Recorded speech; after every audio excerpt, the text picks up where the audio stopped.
I'm on a quest to find music and art. Supporting local talent is the place I start. Yeah, this is our culture, the place to be. Games, books, arts and crafts and jewelry. This the guardians of the geekery. This the guardians of the geekery. This the guardians of the geekery. This the guardians of the geekery. And now for today's episode of Guardians of the Geekery with your hosts, Matt, Carol, and Joey. Oh my goodness. Oh man. Very excited to have Loops by Liz back. This is some creative crocheting. If you've never seen it, you're about to see it. But why are we doing this? Why are we talking to Loops by Liz?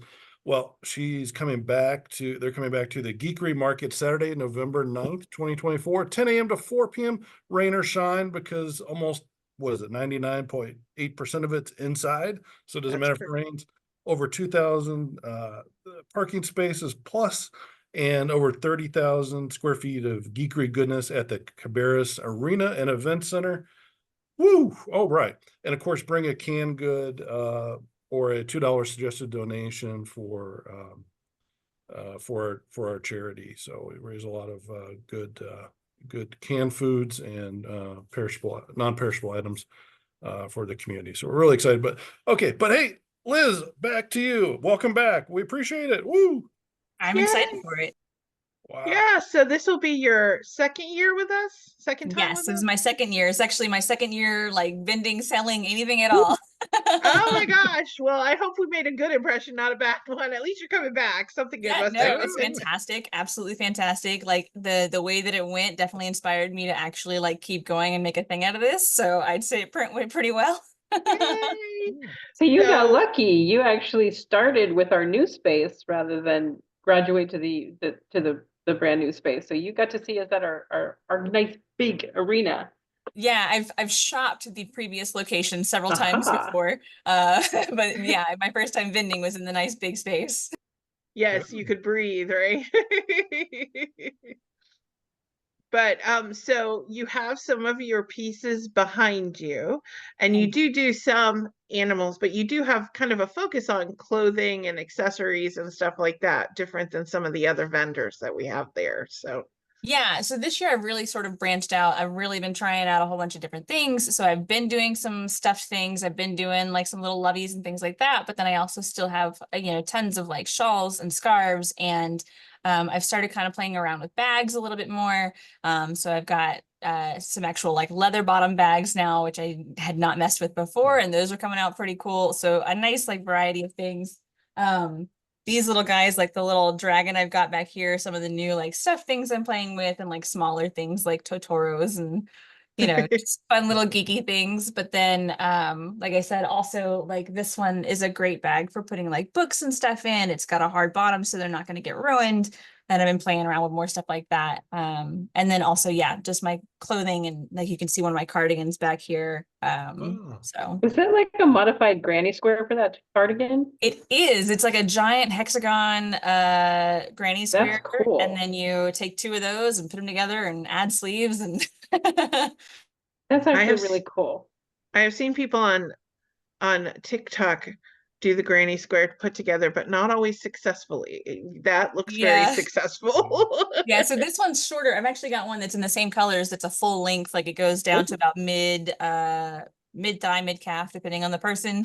So that one's even bigger than this one. And then I also want to play around with doing some where you do different squares and not just this style. So you'll have like different motifs on them and that sort of thing too. So how long have you been crocheting? I started crocheting like right before COVID. Oh, so you haven't been crocheting actually very long. No, I haven't, but I took kind of to a it like COVID it was just hobby. natural. Yeah. It's just I will say my first scarf probably looked like most people's first scarves and was crooked and funky and but my next big thing was a shawl, and then I've just kind of taken to it from there, and I don't think there's a week that goes by that I haven't worked pretty extensively on something. Yeah, it's quite the variety on your Instagram page for sure. It's just yeah, like I try to upload pretty much everything there so people can really see, like I really kind of try to go all out. Like I said, I do a lot of I started off with clothing and accessories and stuff, and the stuffies and everything has been more new. So like I said, I'm only really playing with like little fun stuff, but lots of other stuff too. So I Well, like the fact that I've kind of diversified. yeah, and the clothing and the accessories is not something that we get a ton of applications on. So you really hit a good market with that. Not that I'm discouraging you from the stuffies, but I think that's something that kind of sets you apart from some of the others that we had apply, because everybody likes to do the tiny little ones, but doing a whole, sweater or something like that, it is a lot more of a commitment. And so I think sometimes people get shy away from that, but people want that kind of stuff. So Yeah, well, the other thing with that too is that you want to make sure when it comes to clothing, there's such a variety when it comes to like sizing and all of that. And so like I generally bring things that are pretty loose as far as like who could wear them, like anybody could fit in this, but then I also love doing custom stuff. And so if someone's got like, I want a top or this or that, where I need like measurements for it, that's the sort of thing I love doing custom work on, where like we can pick your colors and we can do, so that stuff I really enjoy doing too. awesome. Do you do any other fiber art? Do you like knit, or is it just the crochet? I did start trying to learn to knit a little bit, and like I got the knit purl down and I got about a third of the way through a blanket, and then I said, this is taking forever and I need to make more stuff. So I'll come back to this. I found, because I started with crochet at a very young age, but I always wanted to learn to knit because I wanted to knit a Doctor Who scarf. So I taught myself how to knit, and that it's difficult going from crochet to knit, I It find, is because different. It is definitely different. yeah, because crochet is so loose, and knitting, I found that the more I knit, the tighter and tighter it got, and it was very anxiety driven. Yeah, well, and for me, like at this point, I can look at a crochet stitch and pretty much recognize like, okay, this is what that is. And whereas like I'm doing this blanket and it's a mix of, knit and purl, and there's parts where I'm looking at it going, I think I messed this up, but I'm not sure how. Yeah. Yeah. And I'm a basic knitter. I can't fix things. If I miss a stitch, I can't go in and fix it. I gotta tear it all out. I did thankfully like pick that up okay. Like I was able to, I found a spot where I did drop a stitch and I was able to pick it up, but I picked it up with a crochet hook. So yeah. So my skill level stopped at latch hook, if you remember that. I used to do latch hook as a kid. I had it was a Credible Hulk, and it was color by or hook by by color. Yeah, by color, I've thought about playing basically. with cross stitch or this or that, but I really just I love this so much, and I have, I don't know, piles of yarn to use, so I don't think I need to branch out too much right now. And honestly, like the yarn buying is its own hobby, right? Yeah. Like Oh, absolutely. that's Craft people are supply like, this is shopping your and- hobby room, and you're like, there's no finished projects. It's like, no, the yarn is a hobby all by itself. Yeah, there's yarn in the hobby room, there's yarn in the hope chest, there's yarn in a closet or two.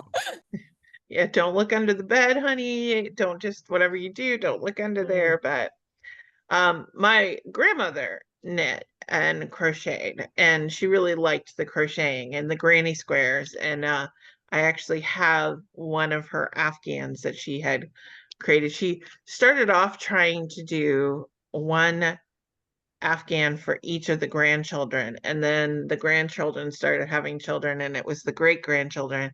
And she finally, so my grandmother had 11 children, and then each of those children had children, and then those children had children, and she said, I'm sorry, you guys have just gotta stop. I can't do it anymore. So because like there was 5 of us kids, my uncle had like 9 kids, like everybody had at least 2 kids, if not more. Well, And and she blankets just are an undertaking. they Yeah. are. And but my cat used to chew on them, so there's some of the squares that are very cat softened. I won't say they're ruined, they're not, but like she would chew on certain squares. But when my grandmother lived with us, she had her own little apartment, and she'd watch me during the day, and a lot of times I would come home wearing a new little granny square vest or something like that. So a new thing that she had tried out that day, and the hats and stuff like that. And then she would knit the mittens. But my other grandmother would do the booty slippers, which how we did not die in those, like sliding across the floor. you know, I'm like, when you mentioned the thing about doing the leather on the bottom of the bags, I'm like, that's what we needed on the bottom of those little slippers because, Oh yeah. Oh yeah. you So know, leather bottoms, just slide. Yeah. I yeah, I've done blankets are one of those things like I generally unless someone really knows what they're getting into, like that's not a low cost or low time project, But I've no, It takes made a while and it takes a lot of yarn. exactly. Like the cost of yarn alone is not nothing. But I made one for my kiddo. I've made one for my godson. I've got one that I made for my partner, except I made it out of like I've learned that there are certain yarns that like maybe you shouldn't make blankets out of if you have dogs that are gonna roll all over them and potentially tear them to bits. Like we need more durable blankets. The temperature blanket made out of acrylic has lasted just fine. But the other super soft one, maybe not so much. I am so entranced by those temperature blankets, but I'm like, I'm just gonna do a temperature scarf, like this long. That's all I'm I've got gonna a do. group. They actually did temperature snakes last year, which I Oh, thought was super cool. Because yeah, definitely I have a 7 foot long, blanket on my bed now that I made over the course of a Yeah. year. For those who aren't familiar, temperature blankets, you pick different colors depending on the temperature range, right? mhm. And so like, 0 to 10 degrees is this and whatever, depending on which region of the world you live in. And then each week you would go in and do, right? Do you do the week or So I did did you do? mine daily, which is why it's Yeah. 7 feet long. Oh my gosh. So mine was 1 row a day. And it's funny, the year that I did it was actually that year that things got really, really cold, like it hit 8 degrees. And I didn't have a color for that. So so I went and I got I grabbed some white, and then the day that it got just like so cold, I actually took like some shimmery thread and like did it with the white. Oh, that's a Oh, good that's idea. cool. So So you always know the frosty day is on the rug. So that's good. yeah, So it's really interesting to see a blanket from North Carolina that just has like I think it was like 2 or 3 bright white stripes across this one section, And that's it. Oh, here, Oh he my brought it goodness. down here actually. Oh, nice. Oh my do gosh. not look at the man behind the screen. So, oh That's wow. awesome. Wow, that is Hmm. awesome. And there's the Holy white moly. bands down at the Yep. bottom. Wow. It's impressive. Not for sale. That's a one-time thing. And then you're Yeah, no, like, that fits on my queen size bed. That is a lot. Oh my goodness. my grandmother pulled out a square one time and it was really pretty. It was like red, white, and blue. And I was like, what is that? She's like, that's the scarf for the Afghan. I taught you how to crochet. I have no recollection. Clearly, I blocked the memory out of my mind. I That's appreciate that funny. others can do it because it is not my gift. It is not my gift at all. So, Yeah, my kiddo just recently finished their first ever scarf. It's got little dog paws all over it. I know a lot of people balk at the cost of like crocheted items, but I think what people need to realize is that knitting can actually be done by a machine, but crochet cannot. It has to be done by hand. Yeah. So Anything you it's see that's crochet that's like sold in a store for super cheap means that someone is getting paid very, very, very little for yeah, they're hours of their getting paid time. pennies for hours and hours of work because it's quicker. I find crochet quicker than knitting. But it's labor intensive and it takes a while to do stuff. And yeah, you cannot replicate that by machine. Yeah, absolutely. Like my hooded scarves that I make, they take me far less time than they used to. They used to take me like over 10 hours, but even still, it takes me about 7 hours to create one of those things. So when you're looking at bigger projects or whatever, like yeah, these little small stuffed things, like 30 minutes to an hour or so, depending on how many pieces get sewn on or whatever. But as soon as you start getting into something bigger or something more intricate or whatever, like yeah, it takes time.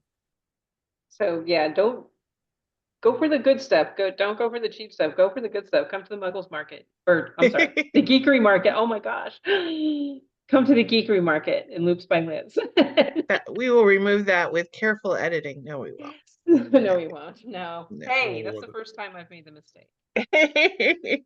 So, Liz, since you went to the small market and then you went to the big market, and now you're working the market as opposing to attend it, what were some things that surprised you about being a seller versus being an attendee that you really hadn't thought about before?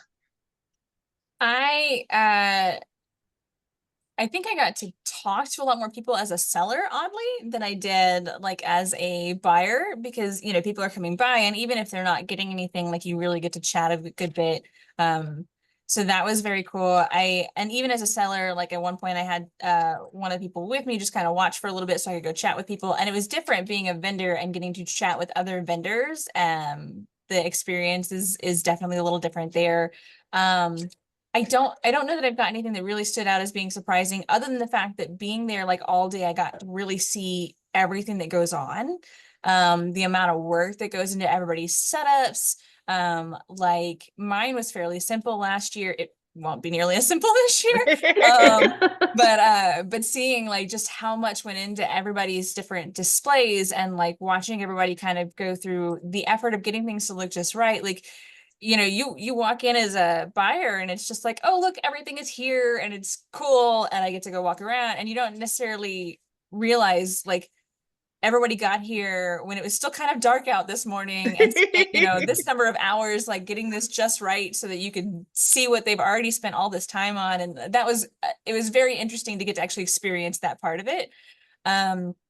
And then also, like I said, being there as a vendor means I was there like all day. So I got to really experience all the extra things that go on that I don't even think I was really aware of before. And I think there was more now too anyway.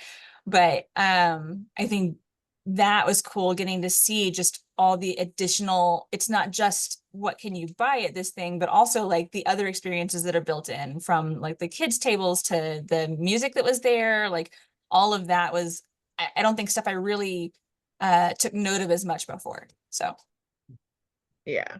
Yeah, it's definitely different. It's always amazing to me the things that you realize you need once you start doing something. Like, you know, um, there's always the panic mode for us at the donation table because we forgot to go to the bank to get ones for people who wanted to donate and want change back or whatever. And it's stuff like that that it's like every year we swear and we write down more little notes, and then we have this huge note list, and you still kind of like, oh, I forgot about this or I forgot about that.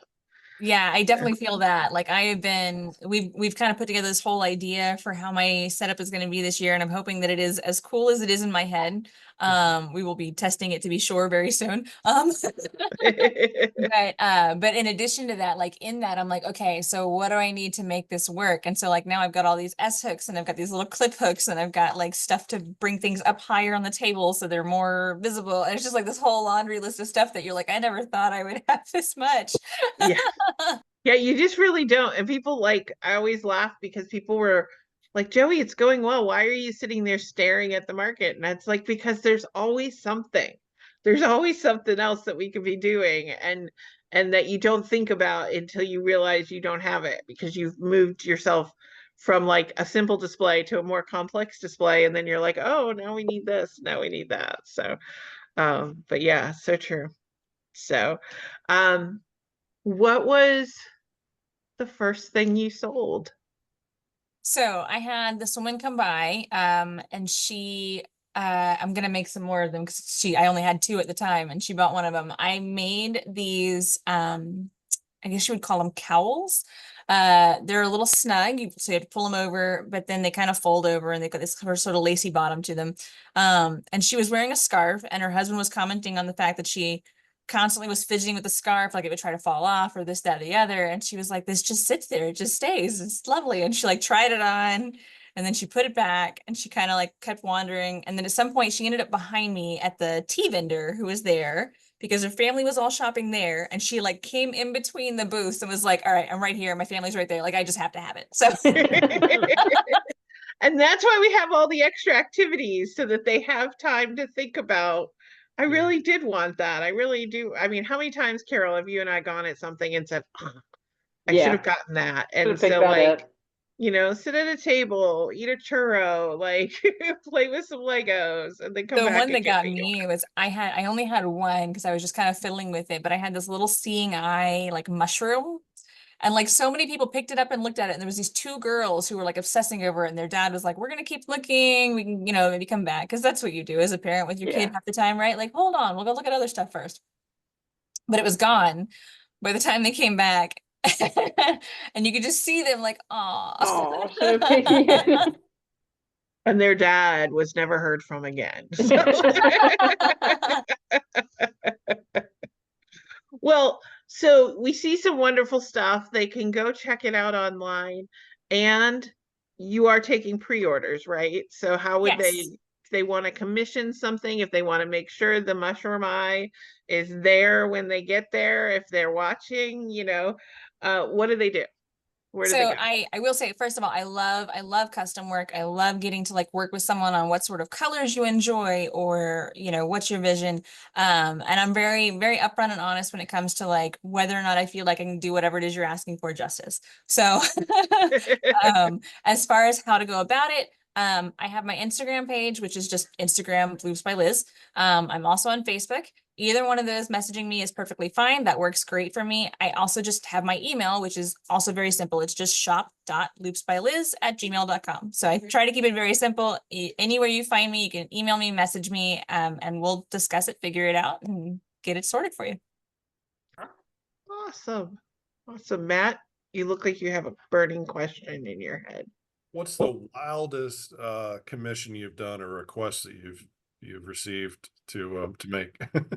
Well, so I think my most fun commission was I had somebody reach out and ask me if I could make Pop-Tart Cat into a scarf.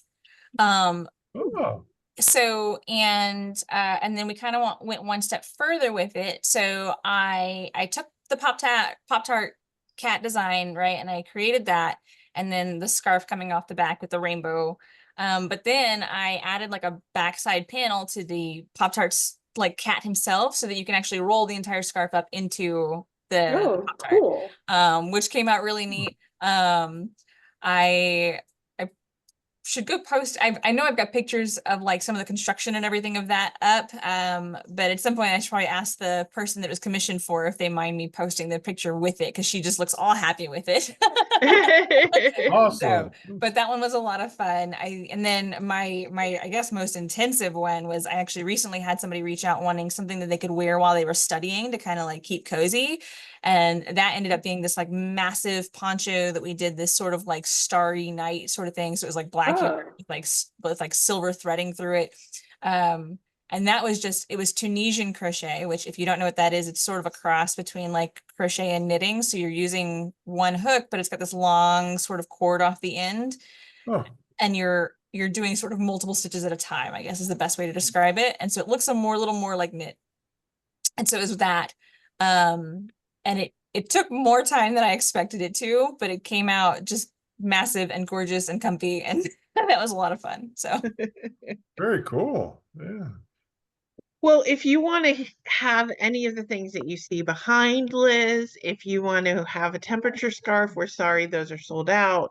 But if you want your own Pop-Tart rainbow scarf or whatever, make sure to check it out. Make sure to go on Instagram and follow her. And remember, it's not too early to be buying Christmas and holiday presents. And if you pay for them now, it's girl math. It's free by the time you get to the market. So that's how I do my Christmas shopping every year. yeah, I mean, pre-orders are the best because you pay for them now while you still have the money. And then when you go to the store and you go to the market, it's that you just have to go pick it up. And then it's free. You just get to spend a whole day free going around and picking up all the things you ordered. So, and it's a great way to get all of your holiday happiness shopping out of the way in one fell swoop. So, like she said, you could have the cozy knit scarf and then go get the cup of tea from Rooted Dandelion right behind her, and get some fudge, and you could go home and study. It'll be That fudge is amazing. divine. Yes, yes. Always excited. But we also now have beef jerky. So if you're a savory, not a sweet, we've got somebody bringing a big variety of that, as well as barbecue sauce. Not that I'm suggesting putting barbecue sauce on the fudge. And please don't bring the barbecue sauce towards the crochet. No. Oh But no. we promise it will all work out together. You stain it, you buy it. Yeah, there you go. Exactly. Well, Liz, thank you so much for being here today. We look forward to seeing you at the market in November, and make sure to check her out online. Have a good Absolutely. one. Thanks for having me. Bye-bye. That was an episode of Guardians of the Geekery. Thank you for listening. Check us out at guardiansofthegeekery.com and stay tuned for more content.